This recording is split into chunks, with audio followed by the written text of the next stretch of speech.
In here, I have the Specialized Tarmac SL7 in its Expert setup.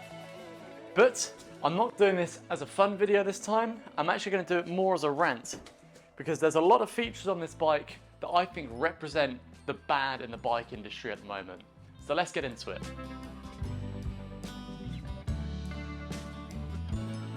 Well, there we are. Why don't you come on in for a closer look so I can show you some of the finer details, the colour, and of course, we are going to weigh this bike in, so come on in. First of all, let's do the weight. I've got pedals on there, but no bottle cages. And it looks like we've stabilised there at 7.87 kilos. Next up on the bike here, we have this blue teal paint job, which I actually really like. It is a little bit plain and boring, but as a whole, it's a very nice colour to the bike itself.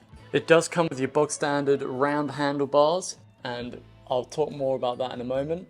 This bike is in a size 58, so it is actually my size. Not my bike though, before people message me, congrats on the bike. And finally, on the wheels here, we have the Roval C38. So 38mm deep, you can actually see the carbon coming through on the wheels there.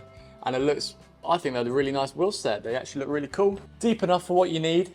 Right, now that we're on the wheels, I can talk about the wheels. And this is actually my first ranting point. And these wheels don't come with bladed spokes. I'm going to do my best to get it on camera for you, but these are just regular round circular spokes. And there's just nothing special to them. Fairly thin, but yeah, nothing special. Really, on a bike this price, they should be coming with bladed spokes. That may seem like something very small to you, but this is a bike that costs £7,000.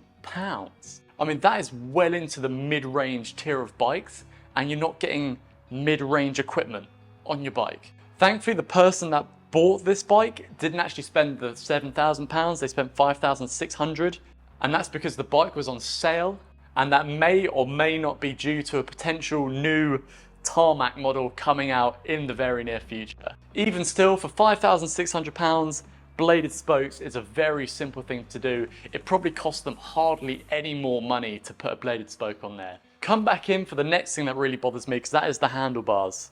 The thing that really bothers me about these handlebars is that they kind of measure them based on the size of the bike that they're doing. So these are a 44mm handlebar. I mean, 44 centimeters wide. Like, I'm 6'4", 192 centimeters, and this is too wide for me. Why, just because it's a bigger bike, does it come with a wide handlebar? They don't do this on the Trek Madone. The Treks have got it right now. On the Canyons, they're never this wide. The Canyons, you can even adjust them if you want to on the higher end models. Why is it so wide? I think this really bothers me more because this is actually meant to be a performance bike. It's the expert level. And why on the expert level would you go with something wider that's going to slow you down?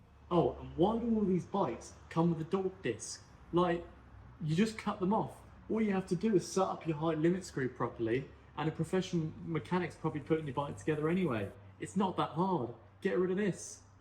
There's one final thing that really bothers me on this bike, and that is that it does not come with a power meter. It comes with Ultegra, and I actually love the Ultegra group set on here, but like guys, for £5,500, it should come with a power meter, especially at its original price, like 7,000 plus. I mean, per power meter on it. It's 2023, like this is an essential bit of kit. I don't really know anyone that I ride with anymore that doesn't ride without a power meter. It's just something simple that shouldn't really add to the price of the bike, and it just feels like they're maybe grabbing for a bit too much profit on that one. Okay, I've been pretty negative on this bike and maybe on Specialized as a whole, so I would actually like to go over some of the things that I think they've done really well on this bike. The first thing is actually just the weight of the frame. Like I said, I've got pedals on here and this was 7.8 kilos. Bottle cages will hardly add anything. So I think they've done a really good job to keep the weight down on a bike for this price, especially since it's a disc brake bike. The next thing I like is they actually stock the bike with some fairly decent tyres Specialized. Of course they use their own, but they use the S-Works Turbo.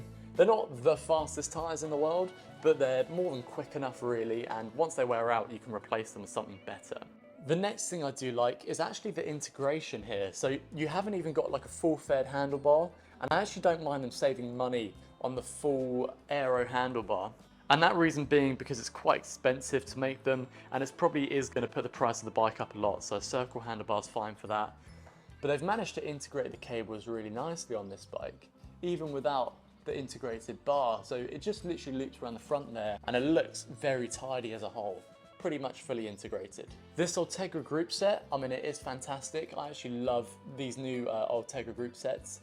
The only difference is that actually the front here feels a bit more plasticky compared to the old Shimano group sets. I know the next thing on the bars is Specialized own brand, but the Supercaz bar tape is actually really good. It's nice and soft and it's very like sticky, and it lasts a really long time for me. I enjoy this bar tape. Another thing I think they've chosen well on, they've gone 160 on the rotor on the front. You don't really need to go bigger. Any smaller you might notice it down the mountains, but then they've only gone for a 140 on the back, so it saves a little bit of weight because you don't really need that much braking performance on the back. See, I feel like I know why Specialized do stuff like this, like the cheap ass spokes, is they want people to buy their better bikes. They want people to upgrade to their higher range bikes. And you know what, yeah, that's fine that there's incentive to do that, but don't make your mid-range bike bottom range for that kind of reason.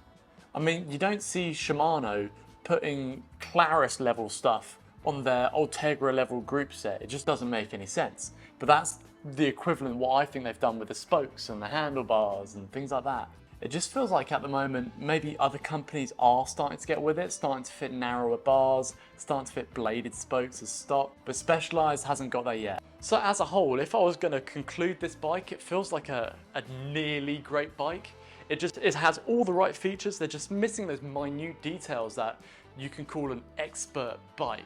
And there's these kind of things that, this is why people like Canyon, because Canyon offers a great price and they give you all these extra features that you don't need to upgrade yourself or you don't need to improve on the bike. It's just there, ready for you and working. So there we go. There's my bothers with the bike industry at the moment. They're offering stuff on bikes that really should have higher spec to them. The prices are just too high for what you're paying, I think. If you think that I'm wrong, then please let me know why. But this has been Cycling Unboxed. Thanks for taking a deeper dive with me. I'll see you in the next video.